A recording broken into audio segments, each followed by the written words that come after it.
Everybody knows who this is. This is my video of the completely repainted McFarlane Build-A-Figure Mr. Freeze. I thought about this video and what I was going to say and do, and there's not a whole lot I can say and repeat about the figure itself that hasn't already been said all over the internet. So, we're not going to review the figure. We're not going to talk about him in context of what he can do and how he can pose and what he came with. If you bought the figure and you bought the set, you have that and you already know. What you want to know is how the heck did I get mine from a silver and blue plastic toy to something that looks much more like he does in the movie. Right down, and I might point out, to the hoses that power and supply his entire suit. Yeah, I've got the hose thing at least approximated, and I think what I'll start with is this. I'm going to show every paint that I use to do it with, okay? So let's put Mr. I want to lean over here, and I'm going to show you the first thing I did. I use Vallejo Model Color acrylic paint.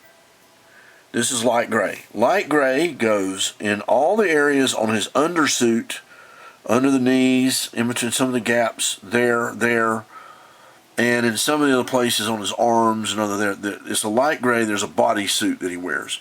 So I use light gray for that. For the striping, and this, by the way, is the plastic silver. It's been sprayed with my spray that I use, Mr. Hobby, Mr. Super Clear Matte, and painted with a Vallejo dark gray. Those little raised areas that look like refrigerator unit things. To get what I call the fish bowls, the bubbles, to get them not looking quite so solid, well, let me back up. When I get all the gray parts and all the other parts painted, I spray them with Mr. Super Clear Matte, and that's what I do. I seal it. It doesn't matter to me if I seal the parts that I'm later going to come back and paint. It'll be further sealed. It won't hurt my feelings any. So I do that. But to get what I call the fish bowls, I use two colors. I use blue-green and transparent blue, which is a very pure blue pigment. In fact, if you look and you see the pieces there, you'll recognize them. Also, the original color shows through a little bit there. So it's under there. I'm saving it. I'm kind of painting more in the corners. And every now and then I add a little bit of my darker gray to that mix to get in the cracks in the corners. And just to bring out some of the highlights of it, I use this Extreme Sheen. I think I got this at Walmart or wherever. It has a Hobby Lobby on it. It's a metallic color, and I used it just a little bit in there. So these areas take some work. The bubbles on it to match the headpiece. There's another guy online that said, why are these bright blue and why don't they match the colors in his helmet? Well, that gave me an idea. I said, why don't I just make all these bubbles match the helmet? Even the gun, even the front part of the gun. I coated all that, including the chrome, with a new discovery, Intermediate Gauzy Agent Shine Enhancer.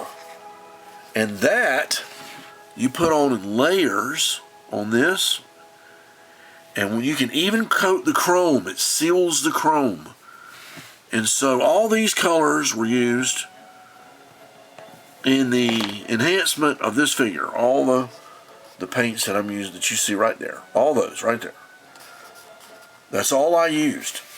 Now, to make the hoses on his legs and such, I just used, this stuff is elastic stretch jewelry cord. It's silver jewelry cord. It comes on a little, let's see, a little pauldron thing of colors, right? Got this at Walmart, stretch cord. The silver one, right there. That's it. That's pretty much the entire, menu for how I did everything you see on my figure. Now, yeah, it took a certain amount of experience that I have with painting, which I hope you have and I hope you're comfortable with. Give it a shot. Give it a try. If you're scared to, don't do it. If nothing else, don't touch the blue parts. If you're not sure about how to do the blue, just leave them alone. Do the gray, do the flat gray.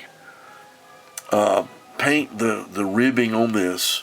And there's also some ribbing on the shoulder. See that? Yeah, all that's there. It's all part of his costume. And in his neck, actually. His neck area has it. And one other little touch I did. I had a teeny spot of chrome on each eye, right in the middle of the iris, so it'd have those Mr. Freeze reflective eyes. And that's it. That's the whole formula. So everything you see in this figure is doable, capturable, is something anybody can do and paint. There's the colors, there's the paint. This intermediate gauzy stuff is incredible. Incredible. Oh, and how did I do the chroming? The most important part. Liquid chrome, Molotow pen, mirror effect. That's the whole shebang. I hope that helps you out, and I hope that gives you some ideas, and I hope you like what I did with my McFarlane Mr. Freeze. Come back and see me next time. Please comment, please like, and please subscribe. Thank you.